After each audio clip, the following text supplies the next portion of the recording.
Can you introduce yourself and tell us why you chose to become a PA? My name is Sokan Hunro. I'm a PA, as you all know. I've been a PA for 37 years now.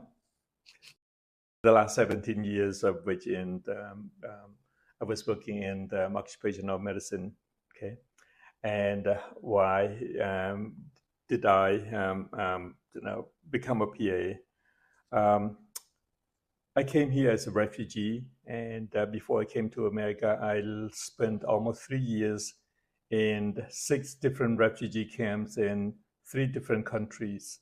Okay, so most of those years I spent volunteering in the hospital inside of the refugee camp, helping the fellow refugees. And I was trained as a medical assistant then. A medical assistant then was considered more like a medic. Okay, so we were trained to treat, diagnose, manage all the common cases in the refugee camps.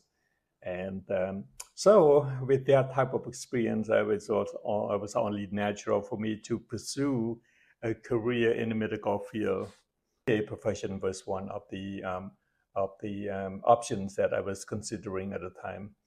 Okay. And why specifically a PA?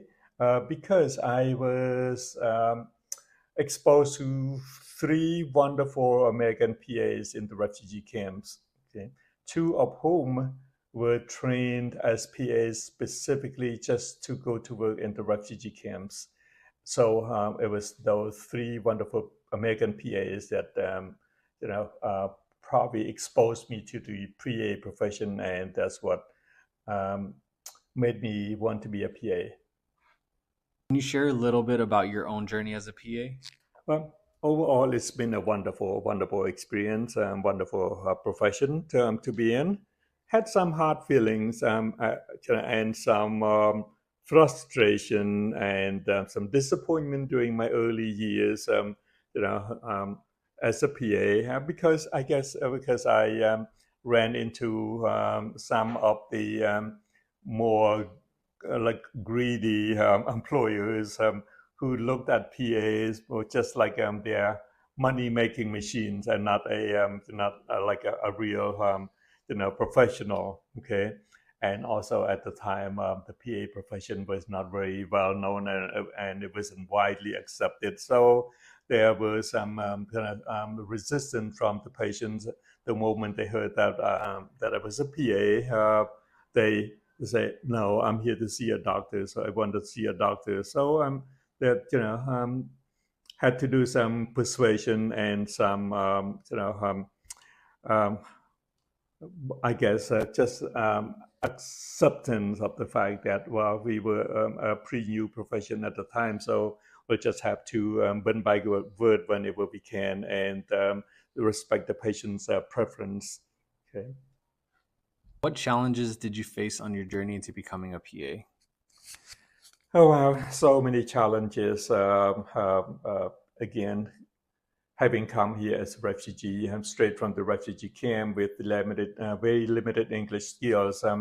I spent probably 3 to 4 times as many hours as the average students in college, just to pretty much get by to pass the test and to get a decent grade. Okay, and not because of the concept of science or anything, but just plain English that sometimes just threw me off whenever I took the test, like a quiz or an exam. Sometimes it yes, 1 or 2 English words that I didn't understand pretty much just made me choose the incorrect answer. So again, the I guess the poor um, uh, English language skill that was one of the biggest challenges, and of course the economic challenges because I was chronically homeless because I didn't have any family, and I prioritized schools over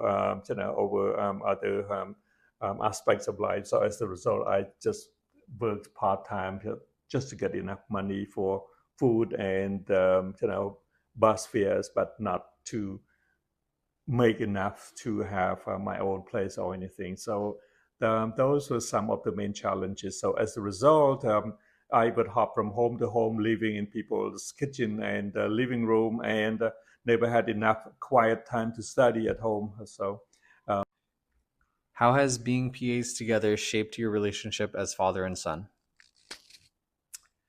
so far, it's been a wonderful experience. We have so much to talk about, so much to share.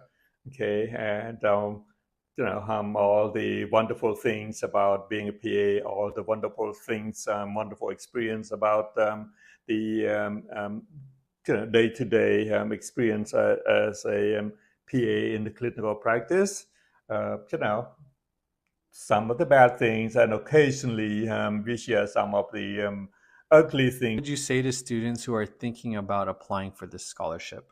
It's mainly a symbolic gesture to show pride as PAs and to continue a family tradition of giving back to the society, to humanity, okay, in whatever little way that we can. Okay, so again, it's not much at all, but it's something that that we hope to inspire other PAs and other people to do the same. So maybe collectively we'll be able to make a bigger difference in many PAs' lives.